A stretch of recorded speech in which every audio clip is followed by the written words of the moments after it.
চলে আসলাম আমার যে বাগানটা করব এটা তোমাদেরকে দেখানোর জন্য। আসলে 4 দিন কাজ করার পরবর্তীতে আমি আমার বাগানটাকে পরিষ্কার করতে পারছি, তারপরও কিছু কিছু গাছ রেখে দিয়েছি।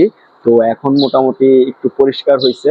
তো আস্তে আস্তে যখন চারা গাছগুলো লাগাবো তখন আস্তে আস্তে করে আর বাদ বাকি যে গাছগুলো আছে এগুলো তুলে ফেলবো আর পরিষ্কার করে ফেলবো পুরো একবারে নিট এন্ড ক্লিন ভাবে। আর আমি এই কয়দিন যে কাজটা করছি তোমাদেরকে দেখাবো, তার আগে দেখায় নেই যে আমার একটা মৌমাছির বাসা আছে, তোমাদেরকে দেখাই। চলো বন্ধুরা, মৌমাছির বাসাটা মানে এইখানটাতে যে পরিমাণ মৌমাছি ছিল এখন অনেক কমে গেছে। কামড় টামড় দেয় কিনা জানি না। এই যে দেখো ইয়াহু, দেখছো? মানে এটা কি জাতের মৌমাছি আমি জানি না, তোমরা যদি কেউ জেনে থাকো আমাকে অবশ্যই জানাবে। হ্যাঁ, এগুলো অনেক ছোট ছোট দেখা যাচ্ছে। আর এই বক্সটা বানানো হয়েছে, এই বক্সটা বানায় নিয়ে আসছি এই মৌমাছিগুলোকে পালার জন্য। তো যাই হোক, এই মৌমাছিগুলো আসলে আদৌ কি মধু দিবে কিনা জানি না। হচ্ছে আমি যে আমার বাগানটা করবো, এই যে আমার পুরো টোটালি এই জায়গাটুকু আমি নিয়ে নিছি বাগান করার জন্য। এই জায়গাটা আমি টোটালি নিয়ে নিছি এই পর্যন্ত। এই পাশটাতে আমি এখানে একটা ছিল ইটের কিছু ছিল, কংক্রিট ছিল, ওগুলাকে পরিষ্কার করে আমি এই পাশে দেয়াল করে দিছি। এই যে এই পাশটাতে দেয়াল করে দিছি আর বাঁশ দিয়ে বেঁধে দিছি, যাতে অনেক সময় আমার বাসায় আবার অনেক আছে, বেজি আছে, ঠিক আছে? বেজির কারণে আমি মানে যে কোনো কিছু করতে গেলে করতে পারি না। তো আস্তে আস্তে গুছাইতেছি।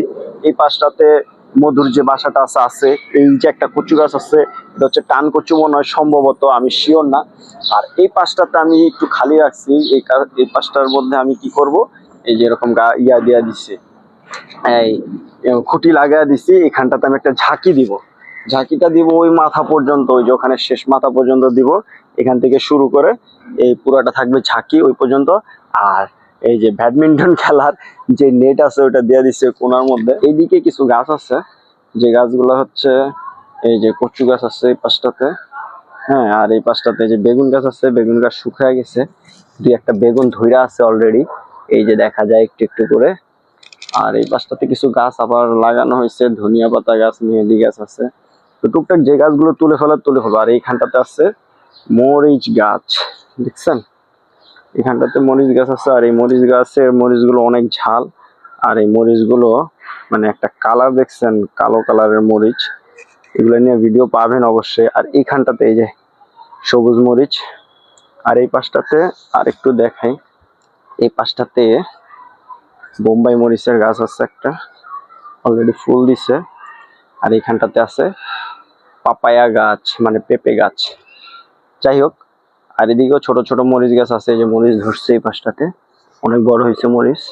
আর এখানে এই যে কলমি শাক আছে, কচু গাছ আছে, ওইদিকে আছে করলা গাছ। মোটামুটি ভ্যারাইটির সব ধরনেরই গাছপালা আছে এখানটাতে। এই যে কত বড় কচু গাছ দেখছেন, বিশাল বড়। তো যাই হোক, টোটালি মনে করেন যে এটা গুছায় নিছি। গুছায় নেওয়ার পরে এখন ওইভাবে কাজ শুরু করতে পারি নাই। তো আবার কয়েকদিন পরে আবার একটু সময় নিয়ে বা শুক্রবার সময় পাইলে আমি মানে ওই দিনটাতে বসে বসে টুকটাক করার চেষ্টা করি। তবে একটা প্ল্যান করে রাখছি যে মোটামুটি এখানে একটু মানে সবজি টবজি বা ছোট গাছ টাছ লাগাবো। তো সবকিছু আপনাদের সাথে শেয়ার করবো। আপনারা অল টাইম আমার ভিডিও দেখার চেষ্টা করবেন। আর আপনাদেরকে পাশে নিয়ে তো আমি এগিয়ে যাবো, এছাড়া তো আমি এগিয়ে যেতে পারবো না। সবার ভালোবাসা এবং দোয়া কামনা করছি। সবাই ভালো থাকবেন, সুস্থ থাকবেন। আল্লাহ হাফেজ।